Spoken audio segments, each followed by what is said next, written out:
이 시간에는 하나님께서 오늘 우리에게 주신 말씀 함께 봉독해 올려드리도록 하겠습니다. 오늘 주신 말씀은 여호수아서 4장 1절에서 14절까지의 말씀입니다. 그 모든 백성이 요단을 건너가기를 마침에 여호와께서 여호수아에게 말씀하여 이르시되 백성의 각 지파에 한 사람씩 12사람을 택하고 그들에게 명령하여 이르기를 요단 가운데 제사장들의 발이 굳게 선 그곳에서 돌 12를 택하여 그것을 가져다가 오늘 밤 너희가 유숙할 그곳에 두게 하라 하시니라. 여호수아가 이스라엘 자손 중에서 각 지파에 한 사람씩 준비한 그 12사람을 불러 그들에게 이르되 요단 가운데로 들어가 너희 하나님 여호와의 궤 앞으로 가서 이스라엘 자손들의 지파 수대로 각기 돌 한 개씩 가져다가 어깨에 매라. 이것이 너희 중에 표징이 되리라. 후일에 너희의 자손들이 물어 이르되 이 돌들은 무슨 뜻이냐 하거든 그들에게 이르기를 요단물이 여호와의 언약궤 앞에서 끊어졌나니 곧 언약궤가 요단을 건널 때에 요단물이 끊어졌으므로 이 돌들이 이스라엘 자손에게 영원히 기념이 되리라 하라 하니라. 이스라엘 자손들이 여호수아가 명령한 대로 행하되 여호와께서 여호수아에게 이르신 대로 이스라엘 자손들의 지파의 수를 따라 요단 가운데에서 돌 12를 택하여 자기들이 유숙할 곳으로 가져다가 거기에 두었더라. 여호수아가 또 요단 가운데 곧 언약궤를 맨 제사장들의 발이 선 곳에 돌 12를 세웠더니 오늘까지 거기에 있더라. 또 여호와께서 여호수아에게 명령하사 백성에게 말하게 하신 일, 곧 모세가 여호수아에게 명령한 일이 다 마치기까지 궤를 맨 제사장들이 요단 가운데에 서 있고 백성은 속히 건넜으며 모든 백성이 건너기를 마친 후에 여호와의 궤와 제사장들이 백성의 목전에서 건넜으며 르우벤 자손과 갓 자손과 므낫세 반 지파는 모세가 그들에게 이른 것 같이 무장하고 이스라엘 자손들보다 앞서 건너갔으니 무장한 4만 명가량이 여호와 앞에서 건너가 싸우려고 여리고 평지에 이르니라. 그날에 여호와께서 모든 이스라엘의 목전에서 여호수아를 크게 하심에 그가 생존한 날 동안에 백성이 그를 두려워하기를 모세를 두려워하는 것 같이 하였더라. 여러분의 인생에 있어서 소중한 순간들은 어떤 순간들이 있었나요? 여러분은 그 순간들을 기억하기 위해서 어떻게 하셨나요? 그날의 감격과 그 일들을 잊지 않기 위해서 일기장에 빼곡히 기록해 주신 분도 계실 것이고 사진을 찍어 그 순간을 추억의 앨범에 담아주신 분도 계실 겁니다. 어떤 분들은 캠코더로 그 순간을 녹화해 두신 그런 분들도 계실 것입니다. 자, 여기까지는 주로 이전 세대들이 소중한 그 순간들을 간직하던 그러한 방식들입니다. 자, 그렇다면 요즘 신세대들은 어떨까요? 요즘은 너나 할 것 없이 모두가 스마트폰을 손에 쥐고 있기 때문에 거의 실시간으로 사진이나 동영상을 찍어 인터넷에 올리는 그런 시대가 되었습니다. 인스타그램과 같은 SNS를 통해서 요즘 젊은이들은 자기들이 기억하고 싶은 순간들을 기록해둘 뿐 아니라 다른 사람들과도 그 순간의 감정을 실시간으로 공유합니다. 이처럼 시대에 따라 방법과 기술은 변화되었지만 소중한 순간들을 아주 오랫동안 기억하고 싶어하는 그러한 인간의 본성은 여전히 변함이 없는 것 같습니다. 오늘 본문에서도 무언가를 기억하기 위해서 인류가 수천 년 전에 사용했던 방법이 하나 등장하고 있습니다. 자, 그런데 그것은 하나님께서 인류에게 가르쳐 주신 방법이었습니다. 자, 하나님께서는 요단강을 건넌 이스라엘 자손에게 12개의 돌을 세우라고 명령을 하십니다. 다시 말해서 기념비를 세우라고 하신 것이죠.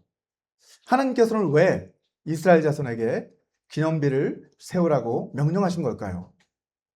자, 첫 번째, 하나님이 베풀어주신 그 구원의 은혜를 잊지 않게 하시기 위해서 그렇게 기념비를 세우라고 명령하신 것입니다.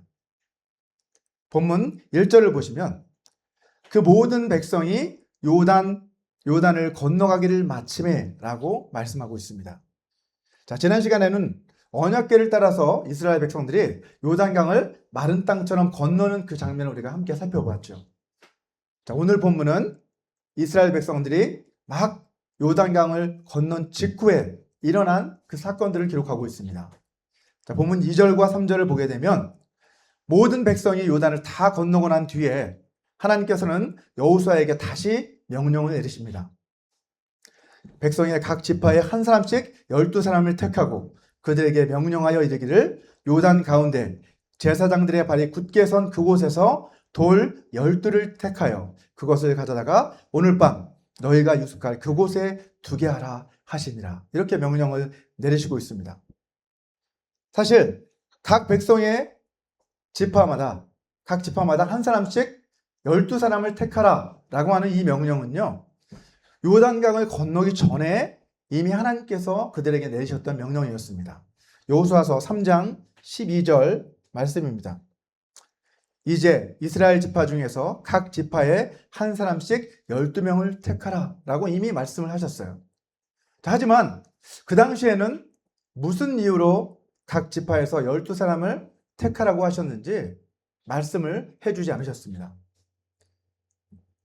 이제 모든 백성이 이 요단강을 다 건너고 난 뒤에, 그리고 언약궤를 맨 제사장들만 강바닥에 지금 서 있는 그 상황에서 앞에서 선택된 그 12명의 사람들에게 너희가 다시 강바닥으로 내려가 거기서 돌을 가져와라 라는 명령이 주어진 것이죠.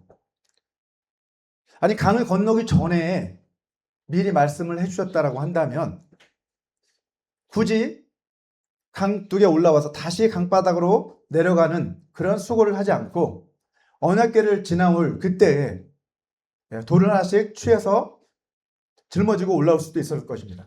자, 그런데 하나님께서 그렇게 하지 않으셨습니다. 백성들이 모두 다 강을 다 건너고 난 뒤, 그 다음에 이 명령을 내리고 계신 것을 볼 수 있습니다. 그 이유가 무엇일까요? 자, 이 질문에 대한 답을 찾기 위해서는 먼저 당시 이스라엘 자손이 요단강을 건널 때 그 상황이 어떠했는지를 우리가 알 필요가 있습니다. 오늘 본문 말씀을 통해서 본문 10절을 보시면 그 당시 상황이 아주 긴박했다는 것을 우리는 알 수 있습니다.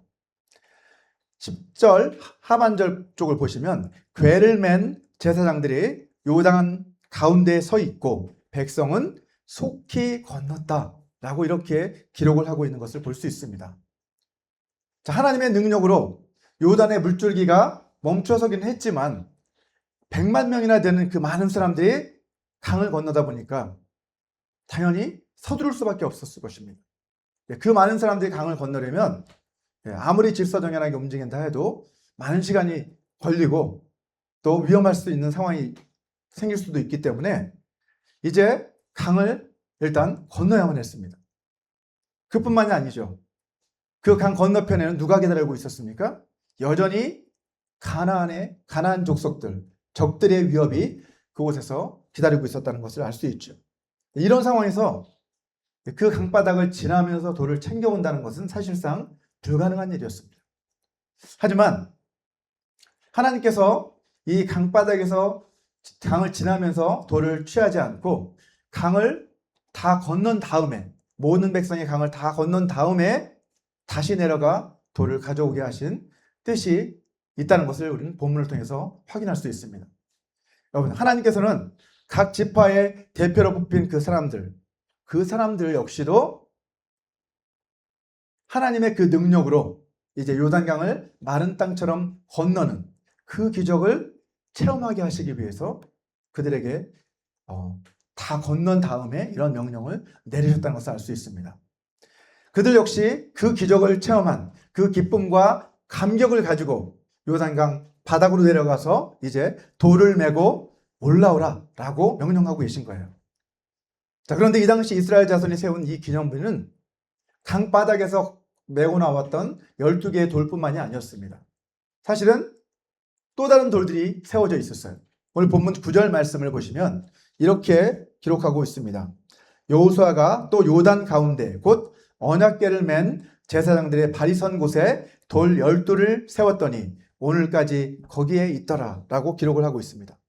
자, 요단강 바닥에서 가져와서 길갈에 세워두었던 그 12개의 돌 말고도 요단강 그 한가운데 곧 제사장들이 언약궤를 메고 서 있었던 그 자리에 또 다른 12개의 돌들을 세웠다는 것을 알 수 있습니다. 자, 그런데 오늘 본문 어디를 살펴봐도 하나님께서 여호수아에게 그렇게 하라라고 직접 명령하셨다는 기록을 찾을 수가 없습니다. 다시 말해서 이것은 리더인 여호수아가 개인적으로 이 모든 하나님의 기적과 능력을 체험한 뒤에 그가 어떠한 믿음의 고백을 가지고 이러한 결단을 내렸다는 것을 알 수 있습니다. 개인적으로 사실은 그러한 명령을 내림으로 그 요단강 한가운데도 12개의 돌들이 세워지게 된 것이죠. 왜 여호수아는 강물이 다시 이제 흘러내리기 시작하면 이제 눈에 보이지도 않게 될 그 강바닥에 왜 또 다른 12개의 돌기둥을 세우라고 지시한 것일까요? 성경에 보면 하나님의 역사하심을 기억하기 위해서, 기념하기 위해서 돌기둥을 세웠던 믿음의 사람들이 등장합니다. 특히 창세기 28장에 보면 형 에서의 위협을 피해서 도망쳤던 야곱이 나오죠. 그 야곱은 에서를 피해 도망을 치던 중에 어느 지역에서 밤을 보내게 됩니다. 그때 그곳에 있던 돌을 가져다가 돌베개 삼아 이제 잠을 잤는데 그날 밤에 하나님께서 보여주신 놀라운 꿈을 통해 하나님의 계시를 경험하게 되죠. 자, 이러한 경험을 통해 그는 그 다음날 일어나서 그 돌을 가져다가 그곳에 그 기둥에 기름을 붓고 그 돌의 이름을 그곳의 이름을 뭐라고 붙여줍니까? 베델, 곧 하나님의 집이다 라고 이렇게 고백하며 그 기둥에게 그런 그곳의 이름을 베델이라고 불렀다는 것을 알 수 있습니다. 또 사무엘상 7장에 보면 사무엘 선지자 역시 그렇게 기념비를 세움으로 기념했던 사람이었어요. 자, 미스바 전투에서 블레셋을 물리친 그 전투 이후에 하나님의 어떤 초자연적 도우심을 인하여서 전쟁에서 승리했으므로 하나님을 찬양했죠. 그러면서 하나님께서 여기까지 우리를 도우셨다라고 하나님께 영광을 돌리며 그는 그곳의 이름을 에벤 에셀, 하나님께서 여기까지 우리를 도우셨다라는 의미로 그곳에 기념비를 세우고 그렇게 이름을 붙였다는 것을 잘 알고 있습니다.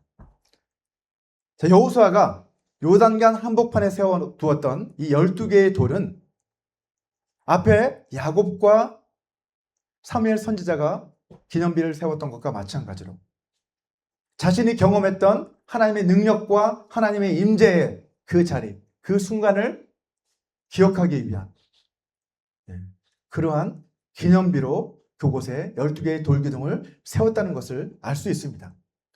여러분, 길갈에 세워둔 이 12개의 기둥은 우리가 평상시에도 눈으로 볼 수 있는 12개의 기둥이었죠. 그것은 또한 장차 그 기적을 체험하지 못했던 미래의 자손들을 위한 그러한 기념비이기도 했습니다.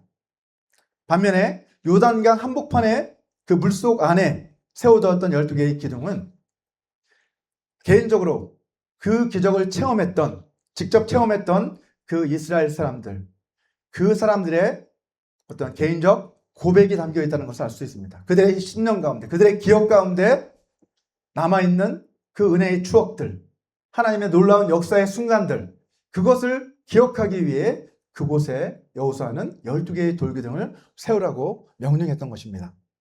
자, 요단강물이 다시 이제 흘러내리기 시작했죠. 그리고 이제 세워두었던 그 기둥들도 물속에 다시 잠기게 되었을 것입니다.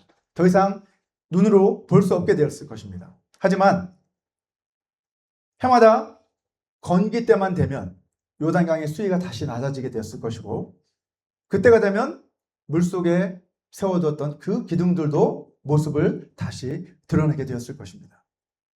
그때마다 그들은 어떤 경험을 하게 됐을까요? 저 요단강 안에 있는 그 돌기둥들을 바라보며 우리가 저 강을 마른 땅처럼 건넜을 그때를 그들은 회상하며 하나님 앞에 감사하는 그러한 기억들을 회상했을 것입니다. 자, 우리는 이 놀라운 이 두 무더기의 돌들을 좀 더 시야를 넓혀서 구속사 전체적인 관점에서 바라볼 필요가 있습니다. 자, 구속사라는 것은 하나님이 예수 그리스도를 통해서 우리를 어떻게 구원하셨는지 그 구원 사건의 관점에서 역사를 바라보는 것이죠. 그래서 구약의 사건들 모두가 장차 오실 예수 그리스도를 위한 약속의 말씀, 예수 그리스도께서 오셔서 성취할 약속의 말씀으로 해석하는 것이 바로 구속사적인 관점에서 바라보는 관점입니다. 자, 지난주에 우리는 요단강 도하 사건, 요단강을 건넌 그 사건이 영적으로 봤을 때는 거듭남의 침례에 해당한다고 말씀드렸어요. 홍해를 건넌 사건이 우리가 회개하고 하나님 앞에 나오는 회개의 침례, 요한의 침례를 상징한다고 한다면 요단강에서 예수님이 침례를 주셨잖아요. 이제 요단강을 건넌 그 경험은 요단강에서 예수님의 침례, 곧 성령에 의한 침례, 곧 거듭남의 침례를 상징한다고 제가 말씀드렸었습니다. 자, 이런 관점에서 볼 때 요단강 물속에 그 바닥 가운데 잠겨있는 그 12 돌기둥은 무엇을 의미할까요? 그것은 바로 침례의 고백과 아주 밀접하게 연결되어 있습니다. 로마서 6장 3절 말씀을 보시면 무릇 그리스도 예수와 합하여 침례를 받은 우리는 그의 죽으심과 합하여 침례를 받은 줄을 알지 못하느냐라고 말씀합니다. 그 요단강 바닥에 세워진 12개의 돌기둥은 이제 장사 지낸 바 된 우리의 옛 자아를 상징하고 있는 것입니다. 침례 받을 때에도 우리가 물속에 잠기잖아요. 그래서 죽음을 상징한다라고 말씀하고 있죠. 그것은 주님과 함께 우리가 옛 자가 죽었다, 물에 잠겼다, 죽었다라는 것을 의미합니다. 반면에 이제 강바닥에서 건져내서 길갈에 세워두었던 12개의 돌기둥들은 어떤 의미를 가질까요? 로마서 6장 4절을 보시면 이렇게 말씀합니다. 그러므로 우리가 그의 죽으심과 합하여 침례를 받음으로 그와 함께 장사되었나니 이는 아버지의 영광으로 말미암아 그리스도를 죽은 자 가운데서 살리심과 같이 우리도 또한 새 생명 가운데서 행하게 하려 함이다 라고 말씀합니다. 강바닥에서 건져내어 길갈에 세워진 그 기둥들은 우리가 주님의 부활과 연합해서 이제 거듭난 삶, 새로운 삶을 살아가는 새로운 자아를 상징하고 있는 것이라는 것을 알 수 있습니다. 자, 이처럼 여러분, 기념비를 세운다는 것은 그 장소를 기억하겠다는 의미가 아니라 하나님께서 그 장소에서 베풀어 주신 그 구원의 은혜, 하나님께서 행하신 놀라운 그 기적을 우리가 기억하겠다라는 그러한 의미를 가지고 있는 것입니다. 자, 두 번째로 하나님께서 기념비를 세우게 하신 것은 곧 길갈에 12개의 돌을 세우게 하신 목적은 다음 세대들에게 곧 후손들에게 그들의 믿음의 유산을 전하게 하시기 위함이었습니다.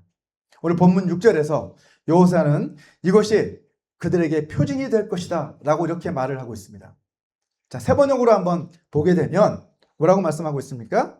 이것이 당신들에게 기념물이 될 것입니다 라고 이렇게 번역하고 있는 것을 볼 수 있습니다.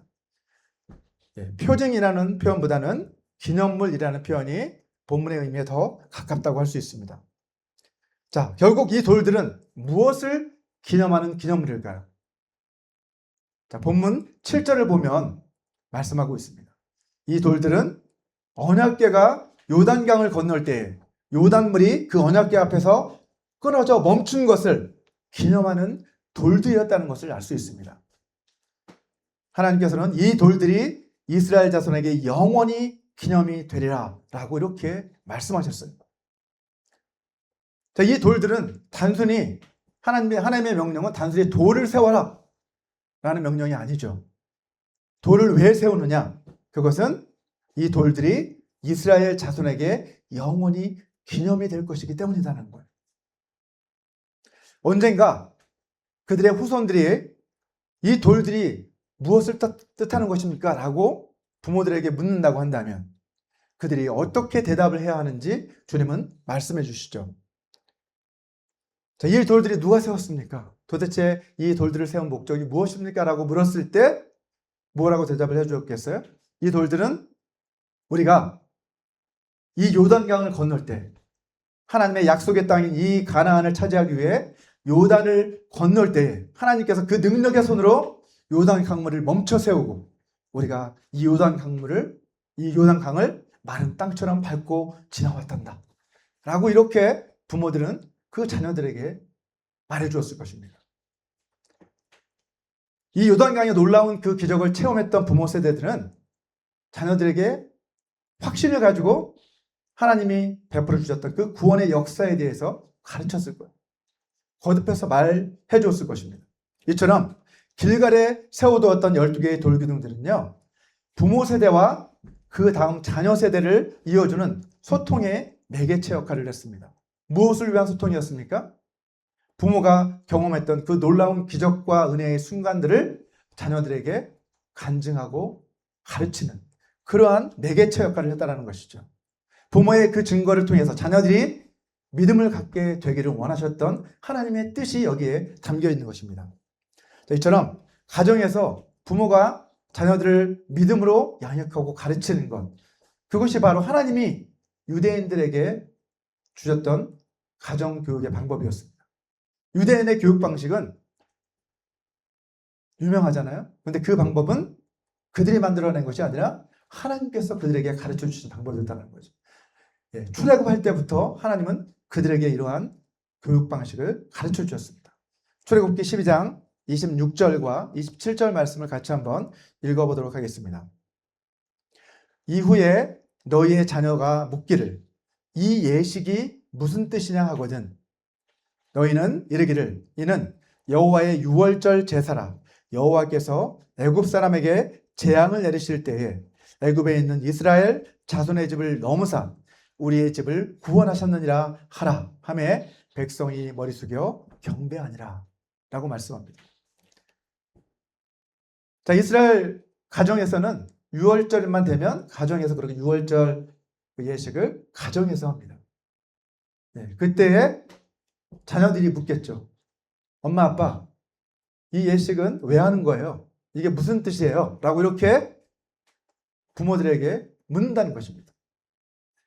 그때 그 부모들은 이 유월절의 의미를 자세히 설명해 줄 수 있어야 한다는 것이죠.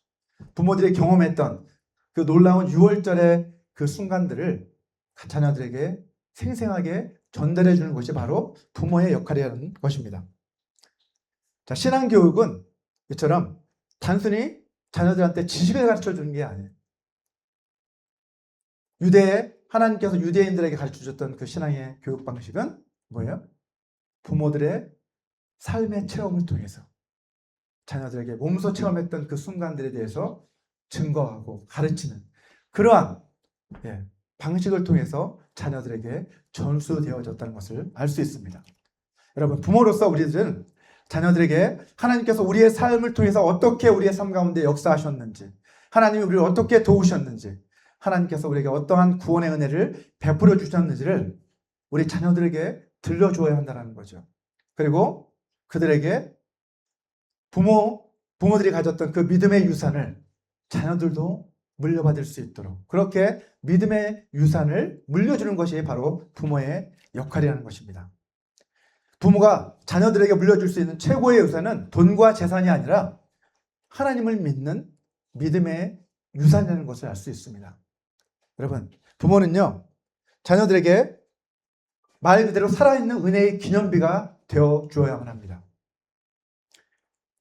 부모가 걸어온 그런 삶의 발자취를 통해서 자녀들에게 하나님께서 어떻게 부모님들을 도와주셨는지, 어떻게 그들과 동행하셨는지, 어떻게 그들을 구원해 주셨는지 그 은혜의 간증들이 가정에서 나누어져야만 합니다. 그러한 나눔을 통해서 자녀들도 그러한 하나님께서 자신의 삶에서 그러한 은혜를 베풀어 주기를 기대할 수 있게 되어야 된다는 것입니다. 그것은 비단 가정뿐만이 아닙니다. 교회 공동체 안에서도 그러한 나눔이 있어야 한다는 것이죠. 세대와 세대를 이어주는 이러한 소통의 연결고리가 교회 안에도 있어야 된다는 거예요. 오늘날 많은 교회들은 그냥 교회 학교 교사들에게 교육을, 신앙교육을 일임해버리고 맙니다. 부모들은 바쁘다는 핑계로, 예. 자녀들에서 잘 알지 못한다는 이유로 자녀들을 가르치는 그러한 신앙의 책임, 신앙 교육의 책임을 소홀히 하고 있습니다. 그래서 교회 안에서 1세대와 2세대와 3세대가 다 같이 어우러져서 함께 기도하고 함께 말씀도 나누고 함께 예배하면서 그러한 경험들을 통해 세대 간의 소통이 이루어질 수 있는 그러한 통로들이 교회 안에도 반드시 있어야 한다는 거예요. 항상 그렇게 하라는 것이 아닙니다. 교회 안에서도 그러한 나눔을 통해서 세대와 세대가 함께하는 그러한 모임들이 계속해서 일어나야 한다는 것이죠. 여러분, 이러한 소통을 통해서 이제 새로운 세대, 자녀 세대들은 이전 세대들이 경험했던 그 놀라운 하나님의 역사에 대해서 듣게 될 것이고, 그것을 들었을 때 관심을 갖게 되고 자신들도 자신들의 삶 속에서 하나님이 어떻게 역사하실지, 또 하나님이 자신들과 함께 하실 것을 기대하며 그렇게 살아갈 수 있게 된다는 것입니다. 우리 교회가, 또 우리 가정들이 이처럼 세대와 세대 사이에 하나님의 은혜의 소통이 이루어지는 그러한 가정과 교회가 되었으면 좋겠습니다. 자, 마지막으로 하나님께서 길갈에 기념비를 세우라고 하신 그 목적은 하나님의 능력을 우리가 증거하고 또 그를 통해서 하나님을 계속해서 경외하는 삶을 살아가게 하시기 위함입니다. 오늘 보면 14절을 한번 보시면 그날에 하나님께서 모든 이스라엘의 목전에서 여호수아를 크게 하셨다라고 이렇게 증거하고 있습니다. 여러분, 여호수아가 하나님의 명령에 순종해서 이스라엘을 이끌고 이제 요단강을 건넙니다. 그때 하나님께서는 어떠한 역사를 일으켜 주셨어요? 요단 강물을 멈춰 세우시고 그 안에 요단강을 마른 땅처럼 변하게 하셔서 그곳을 건너게 하시는 놀라운 기적을 일으켜 주셨습니다. 이 기적을 통해서 하나님께서는 이스라엘 백성들이 보는 앞에서 여호수아를 높여 주셨다는 거예요. 여호수아를 위대하게 보이도록 만들어 주셨다는 거예요. 그렇다면 여호수아의 입장에서는 어떻게 해야 되겠습니까? 하나님께서 그를 높여 주셨으니 우쭐하라는 것이 아닙니다. 자기 스스로의 능력으로 위대해진 것이 아니라 하나님께서 그를 통해서 역사하심을 백성들이 보았기 때문에 그를 우러러보게 되었다는 것이죠. 전에 백성들이 모세를 바라보며 그의 얼굴에 나타난 하나님의 영광을 바라보며 하나님을 두려워하는 마음을 갖게 되었던 것처럼 이제 여호수아를 바라보면서 그들은 하나님에 대한 경외감을 갖게 되었다는 것을 알 수 있습니다. 이것이 바로 하나님이 그 앞에 이러한 놀라운 능력을 베풀어 주신 목적입니다.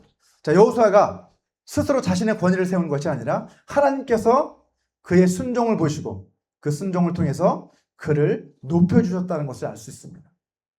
이처럼 교회의 리더들 역시도 스스로를 높이는 것이 아니라 하나님께서 자신을 통해 역사하심을 통해서 하나님이 그를 높여주셔야 한다는 것을 알 수 있습니다. 여러분, 백성들은 이 일을 통해 여호수아를 존경하게 되었습니다. 그리고 그 여호수아가 하나님의 말씀을 대언할 때 이제 그 말씀을 듣고 그들은 하나님의 말씀에 순종하게 되고 또 하나님을 경외하게 되는 그러한 결과를 가져오게 되었다는 것을 알 수 있습니다. 자, 여호수아서 4장, 오늘 우리가 함께 읽지는 않았지만 여호수아 4장 마지막 부분을 한번 보면 하나님께서는 길갈에 세워두었던 그 기념비들의 목적을 다시 한번 일깨워 주십니다. 24절 전반절에 보면 이렇게 말씀하고 있습니다. 이는 땅의 모든 백성에게 여호와의 손이 강하신 것을 알게 하기 위함이다 라고 이렇게 말씀하십니다. 자, 이 돌들을 세워둠으로써 하나님께서 어떻게 이 놀라운 기적을 행했는지를 기억하고 그것을 자기들만 알 뿐이 아니라 모든 백성에게, 이 땅의 모든 백성에게, 모든 세상 사람들에게 그것을 알리고 증거함으로써 하나님의 손이 강하시다, 하나님의 능력이 어떠한지를 보여주는 증거가 되게 하시기 위해서 그렇게 하셨다는 말씀이죠. 자, 또 24절 하반절에 보시면 이렇게 말씀하고 있습니다. 너희가 너희의 하나님 여호와를 항상 경외하게 하려 하심이라 라고 이렇게 말씀을 하고 있습니다. 세상에 하나님의 능력을 증거할 뿐만이 아니라 너희가 항상 그 하나님이 어떤 일을 행하셨는지를 기억함으로 다시 하나님을 경외하는 그 삶을, 그 첫사랑으로 돌아가서 그 은혜의 자리로 돌아가서 다시 한번 하나님을 향한 그 경외심을 갖게 되기를, 그리고 하나님과 동행하는 삶을 살아가게 되기를 하나님은 원하셨다는 것을 알 수 있습니다. 자, 이 말씀이 저는 오늘 본문의 결론이라고 생각합니다. 하나님께서 기념비를 세우게 하신 그 목적은 우리가 단순히 과거를 추억하라고 주신 것이 아니라 우리가 하나님이 행하신 그 놀라운 일들과 하나님이 베풀어 주신 그 은혜를 우리가 기억함으로 인해서 하나님을 더욱더 경외하는 삶을 살아가게 하시기 위함이라는 것을 오늘 본문은 우리에게 가르쳐주고 있습니다. 여러분, 이것은 오늘날 우리의 신앙생활에도 똑같이 적용됩니다. 우리의 일상 속에서 우리가 하나님의 능력을 체험하고 하나님의 은혜를 경험하기 위해서는 하나님과 동행하는 삶을 살아야겠죠. 그리고 우리 삶 가운데 베풀어 주시는 그 놀라운 기적들을 경험할 때 어떻게 해야 되는 거예요? 그 경험들을 이제 증거하고 세상 사람들에게 나누고 증거하고 자녀들에게 가르치고, 그렇게 또 우리 자신이 그것을 다짐하며 다시 하나님 앞으로 나아가는 그러한 하나님을 경외하는 삶으로 살아가야 한다는 것을 우리에게 말씀해 주고 있습니다. 저와 여러분 모두가 이처럼 매일의 삶 가운데서 매일매일 하나님이 말씀하시는 그 은혜의 기념비를 세워나가는 삶을 살아가게 되시기를 주님의 이름으로 축원합니다.